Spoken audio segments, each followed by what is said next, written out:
Assalaamu alaykum warahmatullaahi wabarakaatuh. Kabajamtoota jaalatamtoota obbolaawwan koo qaqqaaliiwwan qaqqaariiwwan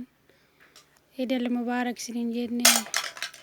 mana la'aayidii bagatti isin ga'ee kabara hedduu kabara giree rabbi isinaa godhu jirtu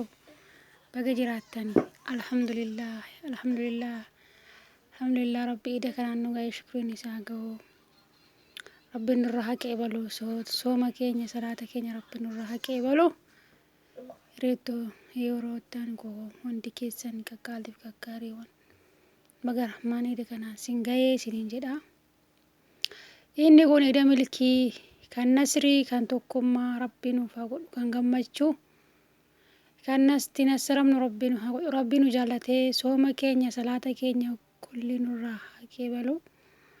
تقبل الله ومنا ومنكم سائر الأعمال إن شاء الله ربين سوما كينيا صلاة كينيا ربين نروحك ولو ربي مردودا قدني ورا تقبل ميرا ربين وهتايسو ربين إن شاء الله خير دنيا آخرة كل يوم دكينيا هو الاتحاق أبو عندك يسر ربي يجيك سين جالد وسين كواجو حبابي في الله